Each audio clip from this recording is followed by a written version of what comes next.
Clic Dimanche continue en clair sur Canal+. C'est une première assez particulière puisque vendredi 8 septembre, nous avons appris le décès de Pierre Berger. Nous l'avions rencontré en mars. C'était le dernier entretien qu'il ait jamais donné.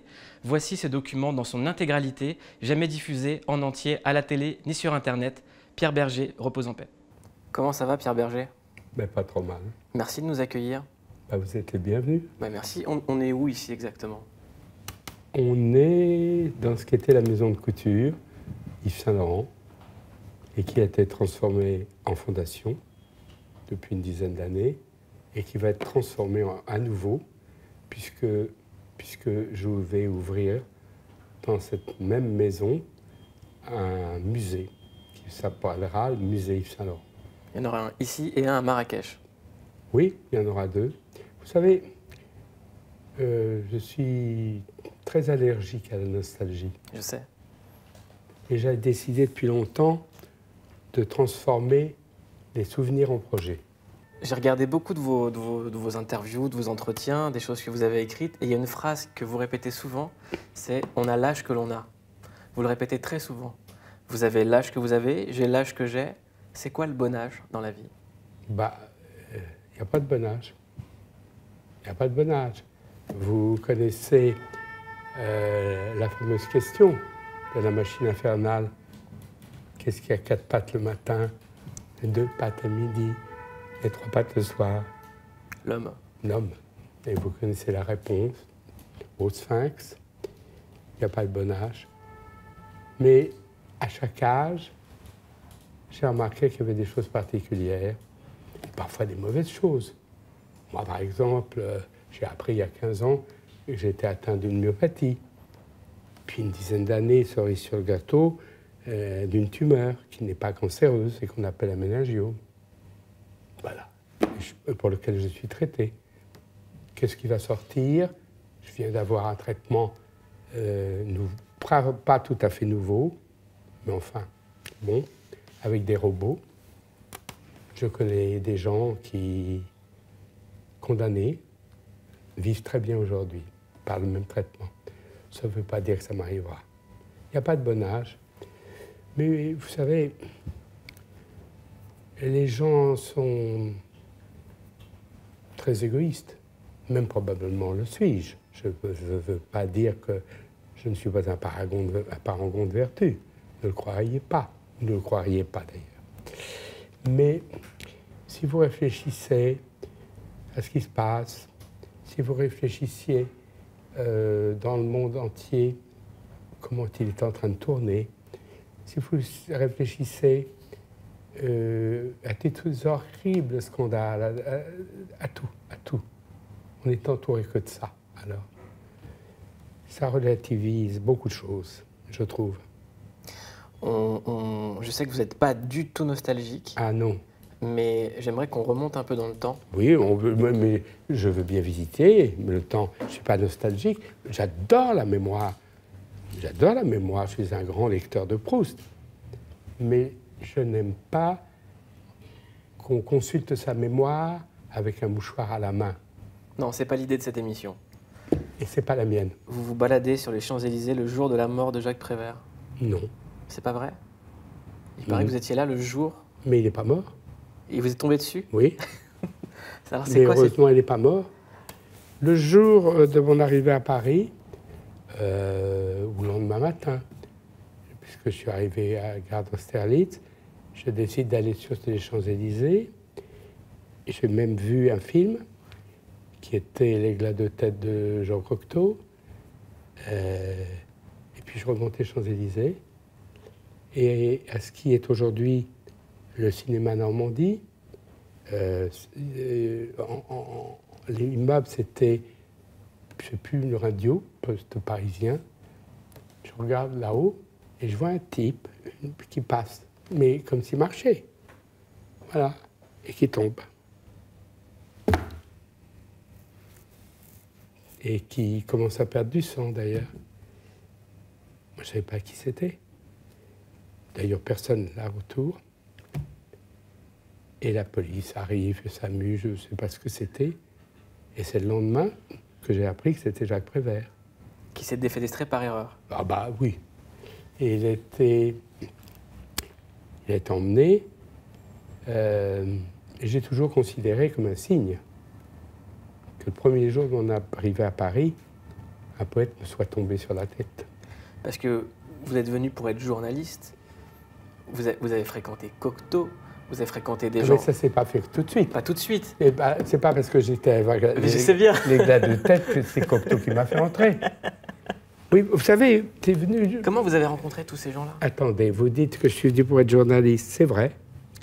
Et quand j'ai décidé de ne pas passer mon bac parce que je savais que je ne voulais pas être avocat, que je ne voulais pas être notaire, que je ne voulais pas être médecin, peut-être, si j'avais compris ce qu'étaient les grandes écoles, ce que je n'avais absolument pas compris, peut-être j'aurais voulu faire Normal Sup. Parce que je me suis mis depuis à comprendre et à beaucoup admirer ce genre d'école. La France a des grandes écoles formidables. Bon, je ne l'ai pas fait. Alors, mon prof de français, latin, grec m'a dit, mais vous êtes fou. Mais vous êtes fou. Il faut passer votre bac. Mais j'ai pas envie d'entrer dans cette filière, parce que vous allez comprendre. Mais vous voulez être journaliste? Il m'a dit, mais vous savez, la première chose que va vous demander un directeur de journal, c'est si vous avez fait votre bac. Alors, il est mort, le pauvre, bien longtemps. Sans ça, je lui aurais écrit, je suis désolé de vous avoir contredit, j'ai pas le bac, mais j'ai acheté le monde. Ça, c'est la plus grosse punchline. Vous savez ce que c'est une punchline? Oui, bien sûr. C'est la plus grosse de vos punchlines, celle-là. J'ai pas le bac, mais j'ai acheté le monde. Parce que c'est pas tout le monde qui peut le dire. Une autre date comme ça, qui est importante dans l'histoire, que vous avez vécue, c'est l'invention de l'iPhone. Le moment où toute l'information est dans la poche. Oui. Qu'est-ce que vous dites à ce moment-là? Est-ce que vous sentez les bouleversements de l'époque? Est-ce que vous sentez qu'on est tous connectés? Est-ce que vous sentez que ça change? Écoutez. J'ai là-dessus des jugements mitigés, contradictoires. Je n'ai pas d'iPhone, et j'en veux pas. J'ai un Nokia, et je l'avais bibande jusqu'avant-hier ou 3 jours. Puis j'ai remarqué qu'au Japon, il ne marchait pas, et à New York, il ne marchait pas. Alors autant prendre un tribande. Je n'ai pas d'iPhone, et j'ai remarqué que ça avait changé la vie des gens, mais pas toujours en bien. Ils croient que c'est en bien. Parce que quand ils veulent savoir l'âge de Vercingétorix, ils appuient. C'est comme ça qu'on a une génération d'informés. Tout le monde est informé, et plus personne n'est cultivé. Et personne ne sait. Et personne ne sait. Et tout le monde emmerde tout le monde dans un restaurant ou à table, parce que si on parle de Schopenhauer, comme ils ne savent pas, ils ne savent pas plus. Autrefois, quand on ne savait pas qui était Schopenhauer, eh bien, on retenait le nom, et puis il fallait faire une petite recherche, et ce qu'ils savaient, en tout cas, davantage. C'est la facilité, c'est la fin de la curiosité, ça a l'air d'être le contraire. Et puis, moi, je ne suis pas là pour obéir. J'ai détesté toute ma vie obéir. Je ne sais pas pourquoi je répondrais quand on sonne. Pourquoi à chaque email je devrais être là? Moi, c'est les gens qui parlent. Où es-tu? Ils n'ont rien à dire. T'es où? Qu'est-ce que tu fais? T'es avec qui? T'es où? Qu'est-ce que tu fais? Et puis alors là, il y a autre chose encore. Il y a l'indiscrétion, il y a le danger que ça présente. Géolocaliser, ça veut dire qu'on peut vous suivre partout. On sait toujours où vous êtes. Moi, j'aime pas ça. Je n'ai rien à cacher, hein. M'en fous.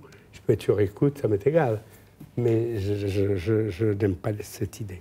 Vous avez forcément déjà été sur écoute, vous? Ouais. Un homme de pouvoir comme vous? Oui, peut-être. Mais j'ai toujours fait comme si je n'y étais pas. Jamais pris la moindre précaution. Alors, on va continuer avec les dates. L'élection de Donald Trump.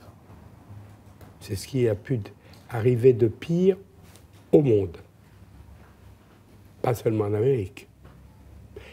Parce que vous avez connu l'Amérique libératrice. Ah bah oui. Vers quelle Amérique on se dirige? Je vais répondre à cette question après, vers quelle Amérique on se dirige. Mais on parle de Donald Trump pour dire beaucoup de mal de Donald Trump. Mais il faudrait peut-être penser que s'il y avait eu un candidat convenable en face, il n'aurait pas été élu. Il faudrait peut-être penser ça. Ces Clinton sont des gens qui ont tué le Parti démocrate. Clinton, que j'ai beaucoup admiré comme président des États-Unis, je n'aime pas le président de la Fondation Clinton, qui touche de l'argent n'importe où. Quant à Hillary Clinton, qui a probablement été une très bonne First Lady, mais qui est dévorée par l'ambition. Sa candidature ressemblait de très près au népotisme. C'est créer une dynastie. Et ça venait après les Bush, et c'est pas vraiment très bien. Alors, il faut peut-être, la pauvre, on ne va pas la clouer au pilori, mais il faudrait peut-être lui demander des comptes. Si on avait eu un bon candidat ou une bonne candidate, on n'aurait pas Trump. Ah, voilà. Qu'est-ce que va devenir l'Amérique? Ouais. Oh, deux choses. Une chose dangereuse, grave, et qui va peut-être lui arriver, d'une révolution interne, comme nous avons eu mai 68. Je n'ai pas besoin de vous expliquer comment ça se passe. C'est déjà en place d'ailleurs. Je ne dis pas qu'il y aura, mais tous les éléments sont en place. Mais si ça arrivait en Amérique, ça serait plus grave que mai 68. Parce que la France... Ils ont le droit d'avoir des armes. C'est pas ça que je pense. Oui, bien sûr. Mais la France est un petit pays. Si ça arrive en Amérique, c'est le monde entier qui est disloqué. Ou alors, attendre, car ça, je suis sûr que ça arrivera, mais ça ne se fait pas en 6 mois, ça ne se fait pas en 1 an. Attendez l'impeachment, parce qu'il ne manquera pas de faire une telle connerie que ça arrivera. Mais le problème, c'est que la connerie qu'il peut faire péter le monde. Ah bah oui. Bah oui. Il a les codes pour faire péter le monde. Et il peut les utiliser. C'est important ce que vous dites sur la faiblesse du candidat en face. Bah oui. Parce qu'en ce moment, en France, tout le monde fait comme si Marine Le Pen n'existait pas. Tout le monde fait comme si l'enjeu, c'était d'être face à Marine Le Pen pour la battre au second tour. Ah bah c'est ça. C'est le but de chacun. Écoutez, Marine Le Pen, je crois que beaucoup de gens, maintenant ils comprennent, mais beaucoup de gens n'ont pas compris ce qui était en train d'arriver. Et quand on dit improprement, et vous devez bien savoir ce que je pense de Marine Le Pen, que c'est un parti raciste, extrême droite, c'est pas vrai. Ça n'est pas vrai, le sujet n'est pas là. De Le Peniste, comme on l'entendait, il y a 12,5% dans ce parti. Mettez 15. C'est tout. Antisémite, raciste, et tout ce que vous voulez. Le reste... Ça n'est plus la réalité du FN de masse. Ben voilà. Le reste, c'est des gens que la gauche et la droite ont perdu. Alors, c'est eux qui, comme en Amérique des démocrates, c'est la gauche qui devrait se poser, plus que la droite d'ailleurs, qui devrait se poser des questions. Parce qu'il y a autant de gens de gauche qui se sont réfugiés dans le FN aujourd'hui que de gens de droite. Il ne faut pas jouer à d'autres jeux. Ce sont des déçus, ce sont des gens qu'on a laissés pour compte, et ce sont des gens qui ne pensent pas très loin, mais on comprend pourquoi ils ont fait ça. On comprend. Et ce qui se passe tous les jours, je ne veux pas accuser M. Fillon, parce que c'est à la justice de faire les choses, Mais toutes ces rumeurs ne font qu'accroître la fuite de gens qui disent tous pourris. Et j'en ai marre et je voterai FN. On peut faire le même procès à François Hollande avec l'affaire Cahuzac. Pas seulement avec l'affaire Cahuzac. On peut faire le même procès à Hollande avec l'affaire Cahuzac. On peut même faire le procès à Hollande avec la déchéance de nationalité. Toute chose insupportable. Insupportable.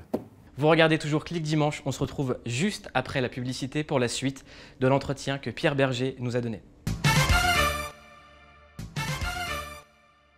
Merci d'être toujours avec nous pour la première de Clic Dimanche. C'est une émission exceptionnelle puisque nous avons changé la programmation vendredi lorsque nous avons appris le décès de Pierre Berger et on continue à vous diffuser cet entretien qu'il nous avait donné en mars 2017. Et on peut vous faire aussi ce procès-là à vous. Pourquoi ? Parce que vous faites partie des gens qui étaient derrière le financement des SOS Racisme et ça a déçu beaucoup de monde dans les quartiers. Il y a beaucoup de gens dans les quartiers populaires qui se sont aussi tournés vers le FN parce qu'ils n'ont pas été accompagnés dans la réalité, qui ont vu des responsables politiques monter. J'accepte les procès, je ne vais pas les récuser, mais je voudrais vous dire que j'ai soutenu SOS Racisme, qui était une idée formidable. Puis j'ai pas été c'est pas moi qui dirigeais SOS Racisme. Mais... Non, je sais bien. Bon, mais... C'est pas le procès que je suis en train de vous faire du tout. Non, j'ai bien compris. Mais si c'était à refaire, je soutiendrais encore SOS Racisme, et je le soutiens. Et je tiens à dire que je suis président des parrains et marraines de SOS Racisme. Mais qu'est-ce qu'ils ont fait contre le racisme? Qu'est-ce qu'ils ont fait pour les quartiers? Je ne sais pas ce qu'ils ont fait pour les quartiers. Enfin, je sais que ça serait peut-être pire s'ils n'avaient pas été là. Voilà. Mais les ONG, moi j'aime beaucoup les ONG, mais qu'est-ce qu'on peut faire contre le racisme? C'est l'État qui doit faire contre le racisme. C'est l'État. Vous comprenez? On se plaint de l'éducation. D'ailleurs, je n'ai pas connu un moment où on ne se plaignait pas d'éducation, moi. Tout quelque régime que ce soit, et avec quelques ministres que ce soit. Il faut bien comprendre la différence entre hier et aujourd'hui. Pas de nostalgie, juste un constat. C'est que dans un milieu défavorisé, mettre un enfant à l'école, c'était savoir qu'on allait lui faire changer de statut social, donner de l'instruction. On était fiers. Aujourd'hui, un enfant à l'école, et alors on est obligé de parler d'aujourd'hui, il retrouve une famille qui parle mal le français, qui est devant la télévision pour débiter ce que vous savez, il n'y a pas de dialogue, il n'y a personne, il n'a pas de soutien familial. C'est ça la vérité. Et c'est pour ça que ça dérape. C'est pour ça que ça dérape. Alors, qu'est-ce qu'aurait pu faire l'État? D'abord, il aurait pu ne pas construire de ghettos. Il a construit des ghettos. Par exemple, à Paris, il a ceinturé Paris avec ce boulevard périphérique. Alors, il y a le in et le out. Et... Vous ne l'avez pas connu, ça, vous? Vous avez connu Paris sans ça? Ah bah, évidemment. Ah ben, je peux vous dire que quand Jacques Prévert est tombé, il n'y avait pas de périphérique. On trouve... Les architectes sont des gens épouvantables. J'ai beaucoup d'admiration pour beaucoup d'architectes. Mais les urbanistes ne comprennent pas. Ah oui, ils ont arrangé Paris, c'est vrai, on va plus vite avec ce périphérique. Ils ne se rendent pas compte de la réalité sociale. Ils ne se rendent pas compte. Comment est-ce que vous arrivez à vous en rendre compte? C'est ça la grande question. Ce qui m'intrigue sur vous, c'est qu'on en voit des milliardaires, on en voit des gens aujourd'hui qui, dans cette époque, parlent d'enrichissement personnel ou qui font les philanthropes dans l'art pour faire baisser leurs impôts. Mais vous êtes connecté avec une réalité politique. Ben oui. Pour parler de ça, comment est-ce que vous êtes connecté? C'est quoi vos points d'accroche? Ben, je ne sais pas, je lis. Je regarde, je vois et je parle. Moi, j'aime les autres. Mais vraiment, J'aime les autres. Je plains beaucoup des gens qui ne savent pas quoi dire à qui que ce soit. Je ne veux pas vous dire que ça serait amusant, mais vous me mettez dans une pièce avec quelqu'un qui n'a rien à dire, je dois rester 1 heure, je lui ferai dire quelque chose. Je ferai parler de son père, de sa mère, de sa grand-mère. Il faut s'intéresser aux autres. Donc votre plus grande passion, c'est la conversation? Oui, pas de salon. Parce qu'il n'y a rien à dire. Non, ma plus grande passion, appelez ça comme vous voulez, c'est l'échange. Voilà. Vous aimez vous engueuler? Vous aimez ça ou pas? Engueuler les gens? Ouais, vous aimez vous prendre la tête avec quelqu'un? Je l'ai fait beaucoup, je l'ai fait souvent et violemment, mais j'aime pas, ça ne veut pas dire que j'aime. Voilà. Vous aimez avoir le dernier mot? Bah évidemment. Qui n'aime pas avoir le dernier mot? Moi, j'aime bien m'écraser. Pas moi. Pas moi. Il y a quelques jours, vous avez fait le tweet pour soutenir Macron. Macron dit qu'il est un peu de droite, un peu de gauche. Vous dites qu'enfant, vous avez manifesté pour Léon Blum. Est-ce qu'il ne se retournerait pas dans sa tombe s'il entendait un peu de droite, un peu de gauche? Vu qu'il y a des gens qui ont quand même... Oh, ça le remettrait peut-être d'aplomb s'il retournait dans sa tombe. Parce que les socialistes eux-mêmes ont dû lui faire changer de sens. Je suis obligé de vous check. Le point. Ah, voilà. Qu'est-ce qui vous a décidé d'aller soutenir Macron et pas Hamon?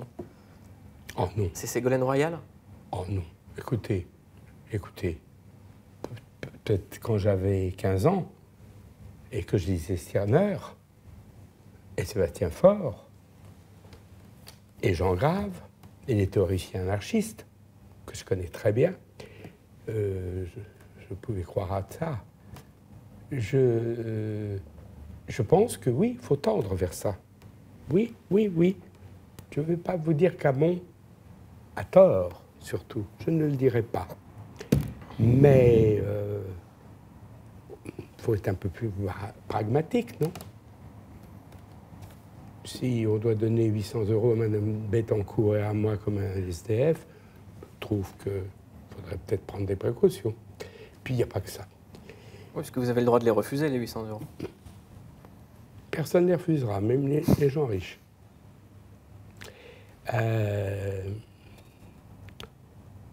Mais parce que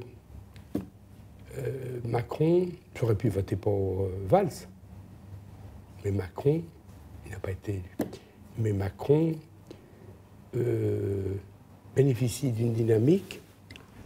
Moi, j'ai toujours dans ma vie fait confiance à la jeunesse, et les reproches qu'on lui fait sont pour moi des qualités. Il n'a pas de programme et il est jeune. C'est 2 qualités. Parce que quand on annonce un programme, on ne l'applique pas. Et je ne veux pas parler du dernier président de la République, ou d'actuel plutôt. Et quand on est vieux, ben on est pris dans la rance habituelle des scandales ou des répétitions.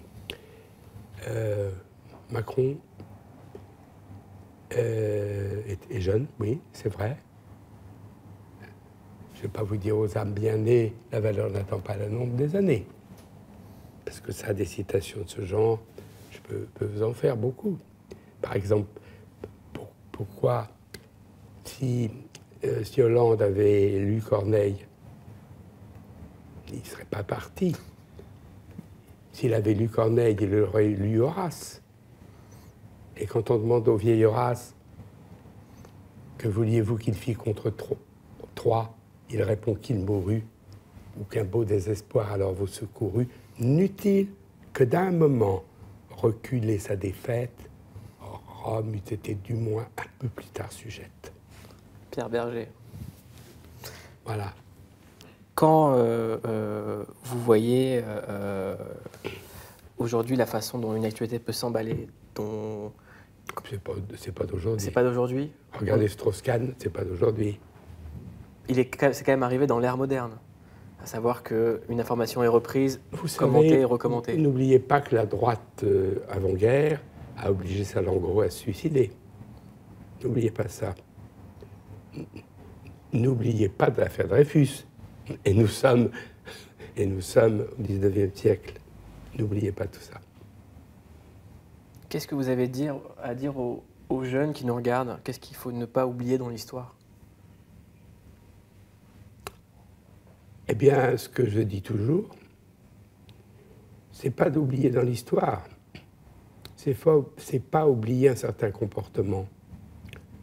Et je vais vous dire, André Gide, le grand écrivain André Gide, a dit une phrase pour moi capitale, que je me répète presque tous les jours, et de plus en plus puisque je vieillis. Il a dit « J'aurais commencé ma vieillesse le jour où j'aurais cessé de m'indigner. » C'est ça que je veux dire aux jeunes. Ils ne sont pas vieux, les jeunes. Alors qu'ils ne commencent pas leur vieillesse trop tôt. Il faut s'indigner.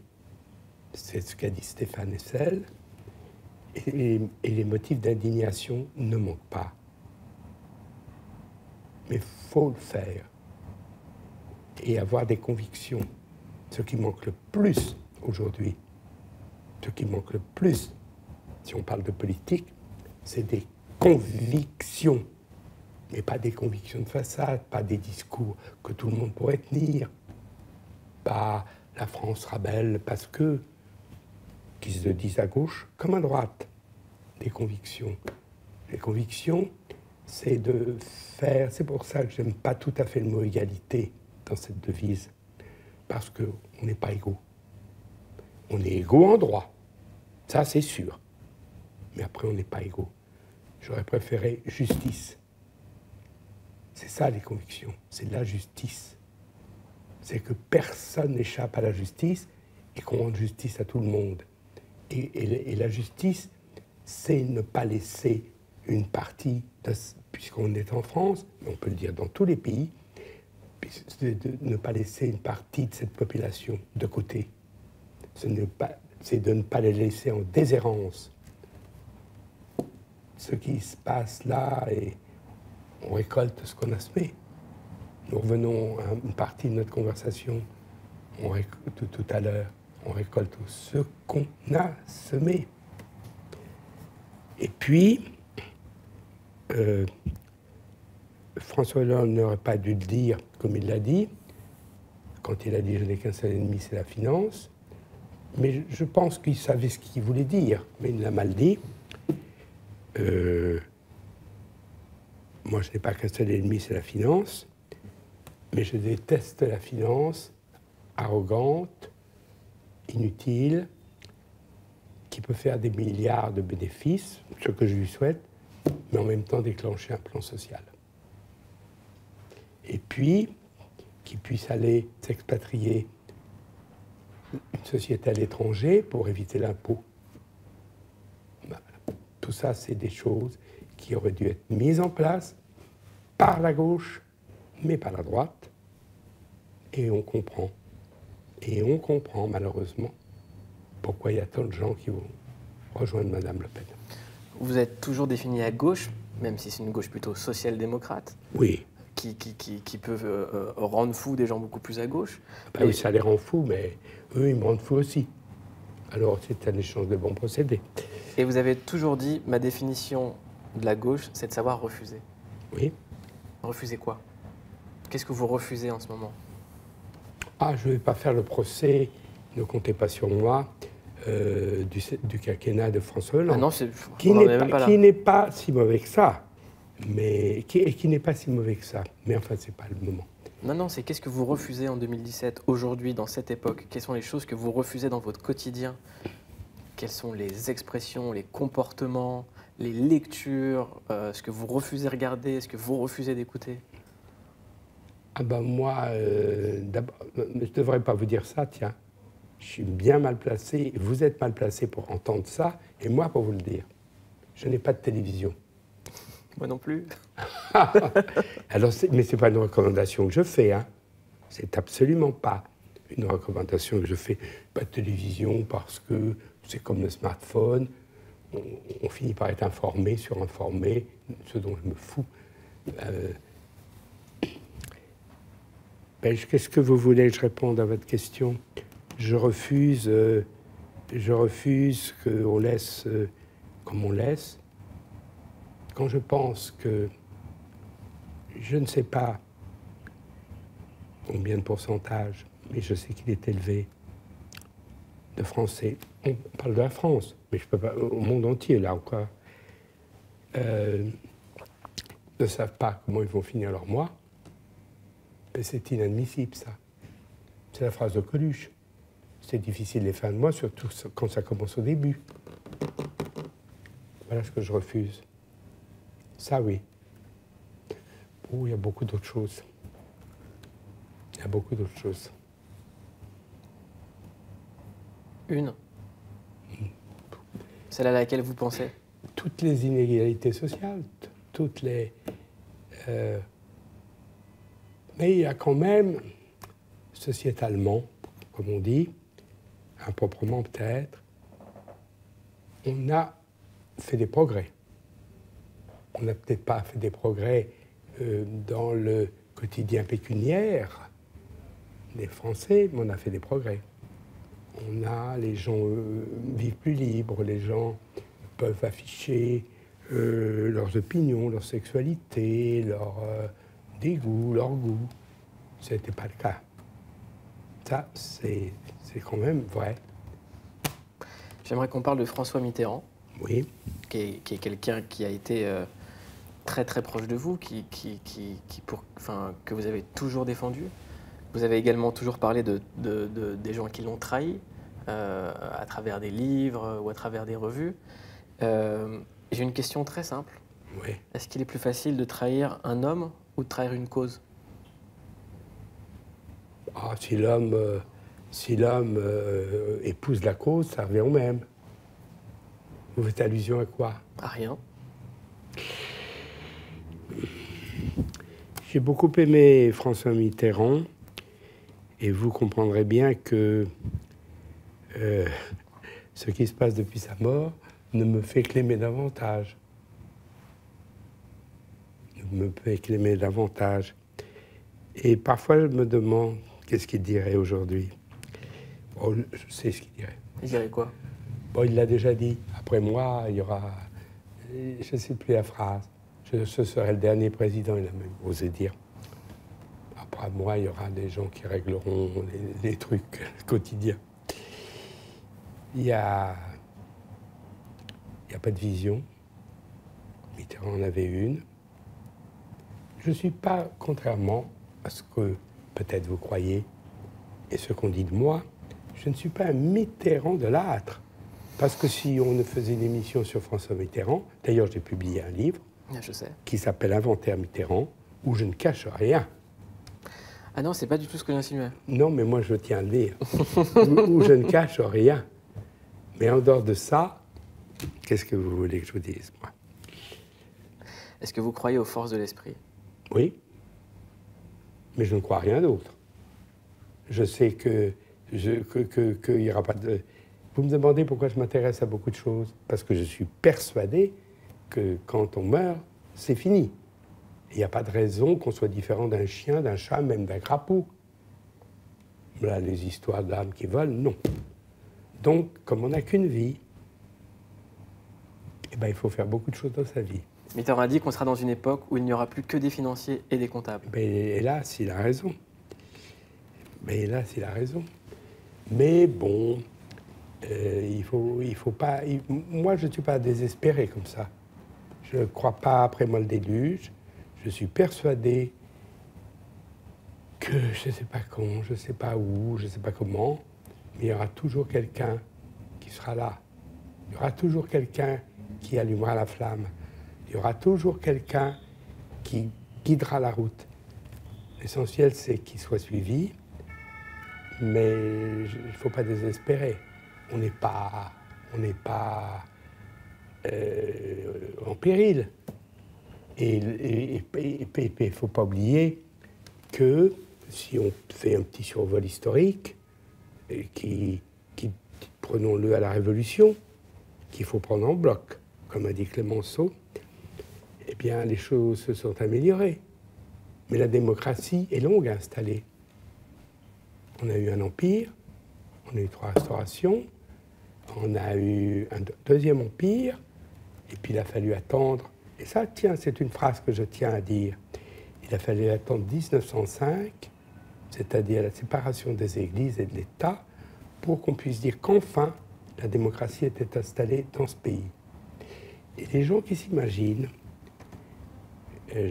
comme ils se sont imaginés en Syrie et ailleurs, qu'on chassait dictateurs, qu'on faisait des élections libres, paraît-il, et que 2 mois après la démocratie s'est installée, eh bien, bonne chance. Ça ne se passe pas comme ça. Ça ne se passe pas comme ça. La démocratie, c'est un long combat. Mais moi, je dis à mes amis arabes, marocains, mais pas que, qui sont certains avides de démocratie, assoiffés de démocratie. Je leur dis, je leur rappelle la loi de 1905, et je leur dis que tant qu'ils auront le Coran au-dessus d'eux, et omniprésent et omnipuissant, ils n'auront jamais de démocratie. Vous pensez que la démocratie, c'est le modèle ultime? C'est le modèle Ultime? Je ne connais pas de mieux, non? Si vous connaissez mieux, c'est la démocratie, si le fascisme dans la vie. Ou l'anarchie, comme le définissent mes théoriciens anarchistes. Mais enfin, ça c'est une autre question. On va terminer en parlant de la mode. Oui. Vous avez parlé d'Yves Saint-Laurent et on ne le fera jamais mieux que les choses qui ont été faites. Et il y a quelque chose que j'admire chez Yves Saint-Laurent, c'est qu'il a toujours fait un travail d'émancipation. Yves Saint-Laurent a pénétré sur le territoire social. Exactement. Ce que personne d'autre n'a fait. Je vous rappelle qu'il est le premier au monde, ça il faut le dire, parce que les gens ne savent pas ça. En 1966, vous pouviez aller dans toutes les villes du monde, Tokyo, Berlin, Milan, New York, toutes. Il n'y avait pas une rue ou un boulevard réservé aux marques de luxe. Ça n'existait pas. Il n'y avait pas Saint-Laurent, Dior, Chanel, ça n'existait pas. Le premier qui a fait une boutique indépendante s'appelle Yves Saint-Laurent. Pierre Berger, ici, il y a dessin d'Andy Warhol. Juste là-haut, il y a Yves Saint-Laurent par Andy Warhol. Andy Warhol, c'était quelqu'un d'iconoclaste. Est-ce que vous avez juste un mot à dire là-dessus? Oui. C'est quand même assez dingue pour moi de me retrouver dans un endroit avec ça. Mais il y en a 4 autres qui seront dans le musée quand il va être ouvert. Andy Warhol, en dehors d'être un ami, et même un ami proche, puisqu'en général, il venait à Marrakech pour passer les Pâques. En dehors de ça, je parlais de l'artiste. C'est quelqu'un qui a introduit la modernité dans l'art. Vous savez, Matisse, au début du siècle, probablement en 1913, je ne sais pas, à l'Armorichaud, a dit, en revenant des États-Unis, un jour ils auront des peintres. Alors ils ont eu des peintres, ça a commencé avec Barnett Newman, avant la guerre. Et tout d'un coup, Warhol est arrivé. C'est lui qui a introduit la modernité. Il a introduit la vitesse dans l'art et il a changé la conception de la peinture et des peintres et des amateurs de peinture. C'est lui qui a dit tout homme connaîtra une minute de célébrité dans le monde. C'est cette vision-là qu'il faut voir chez Warhol. Il était un très grand peintre, mais je trouve qu'il était davantage un sociologue, oserais-je dire. il avait une vie de sociologue, il regardait le monde, il avait, d'ailleurs, pour un peintre, il n'était pas comme les peintres du 19e, c'est pas Monet, hein. Il n'avait pas un petit carnet de croquis, il n'était pas sur le motif. Mais il était toujours sur le motif, puisqu'il avait un Polaroid. Et alors, les Polaroids, ça a défilé. Alors, c'est ça que j'ai aimé chez Warhol, moi. En dehors de savoir si c'est le plus grand peintre, si c'est Hockney, si c'est lui, c'est une question, et ou d'autres, qui ne m'intéressent pas. Ce qui m'intéresse avec Warhol, c'est que, oui, il est un homme qui a bouleversé son métier, comme Céline a bouleversé le sien, comme l'autre amant a bouleversé le sien, comme d'autres. Merci beaucoup, Pierre Berger. Merci de m'avoir invité. Mais merci de nous avoir accueillis. On est tellement contents. Moi aussi. Merci.